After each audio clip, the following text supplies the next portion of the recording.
Charlie Hill, a name etched in the blood-soaked annals of a forgotten war, stands as a grim monument to human conflict. Once the stage for a brutal and relentless battle, it is now a desolate and haunted landscape, a purgatory for restless souls unable to find their final peace.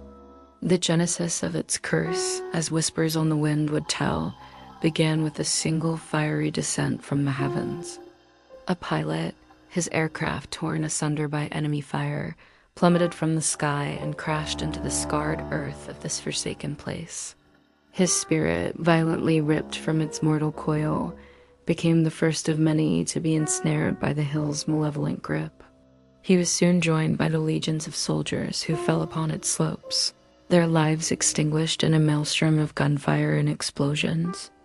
Trapped in a timeless spectral loop between the world of the living and the realm of the dead, the spirits of these soldiers and pilots remain, eternally bound to Charlie Hill, transforming it from a mere geographical feature into a locus of profound and eerie torment. The air itself is thick with their silent screams, the soil saturated with their unspilled tears, and every rustle of the leaves carries the echo of their last desperate breaths. On a night shrouded in an impenetrable, inky darkness, a modern military unit, a squad of highly trained soldiers equipped with the latest technology, arrived at the base of Charlie Hill. Their mission was clandestine, their objective shrouded in official secrecy: to investigate and document the increasingly frequent and bizarre phenomena reported by the few locals brave or foolish enough to venture near the area. They were men of logic, of science, and of discipline, dismissing the local legends as mere folklore, the superstitious ramblings of an uneducated populace. They believed in tangible threats, in enemies they could see and fight, not in ghosts or curses. Utterly unaware that they were not merely stepping onto a patch of remote terrain, but into the very heart of a meticulously laid supernatural trap, they began their ascent. With every step they took up the winding, treacherous path, they were drawn deeper into a web of ancient sorrow and undying rage. They had come seeking answers, armed with night vision goggles and thermal scanners. But they were about to discover that some horrors cannot be detected by technology, that some enemies cannot be felled by bullets.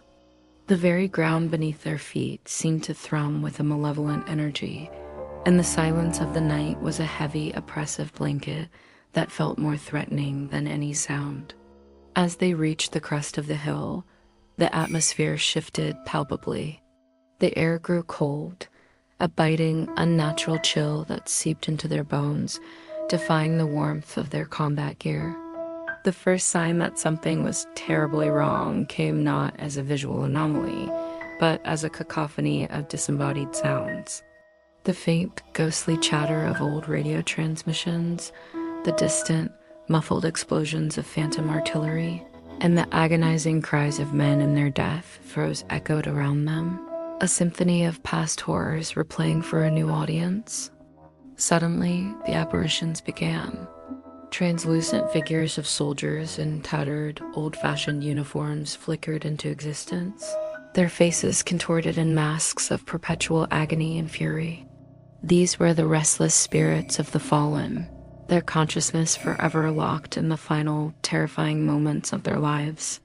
They saw the modern soldiers not as investigators, but as new combatants, fresh enemies upon their eternal battlefield. The confrontation was instantaneous and brutal. The modern soldiers, their training and discipline screaming at them to open fire, found their weapons useless.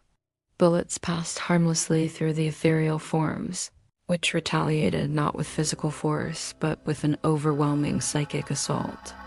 The living soldiers were forced to confront not just the ghostly legion, but the very essence of war itself, its unending horror, its senselessness, and its profound, soul-crushing despair.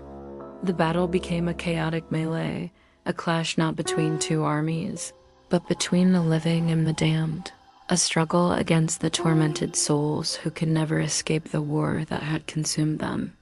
The soldiers fought with a desperate, primal valor their initial skepticism replaced by raw, unadulterated terror. They used every tactic, every piece of equipment at their disposal, but it was a futile effort. They soon came to a chilling, soul-shattering realization: this was not a battle they could win.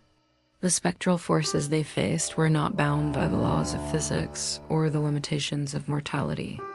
They were an extension of the hill itself, an inexhaustible army fueled by decades of accumulated grief and rage. Charlie Hill was not merely haunted. It was fundamentally cursed, a place damned by the sheer weight of the suffering it had witnessed.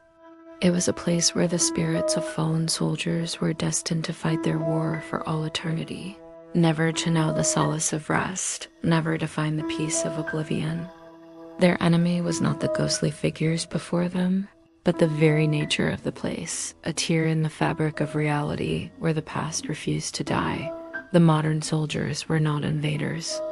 They were simply the latest actors to be unwillingly cast in a play of endless torment, their own sanity and souls now at risk of being absorbed into the hill's perpetual nightmare. Their struggle was no longer for victory, but for survival, a desperate attempt to escape the clutches of a cursed land that sought to claim them as its own. As the spectral battle reached its terrifying crescendo, the heavens themselves seemed to weep.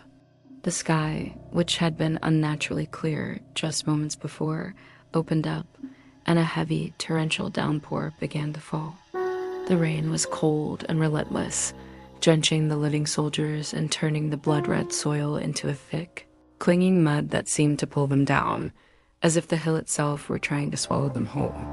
One might have hoped that the cleansing water would wash away the pain, that it might bring some measure of purification to this desecrated ground. For a brief, fleeting moment, the intensity of the spiritual onslaught seemed to wane, the ghostly cries muffled by the roar of the downpour, but it was only a temporary respite. Even as the rain lashed down, attempting to wash away the decades of suffering, the tormented spirits of Charlie Hill did not fade. They merely retreated, melting back into the shadows, their malevolent presence a constant, unwavering hum beneath the storm's fury. The story of that night, and of all the nights before it, concludes not with resolution, but with a grim certainty. The spirits continue their eternal vigil, lingering in the perpetual darkness, their spectral forms forever guarding the cursed slopes.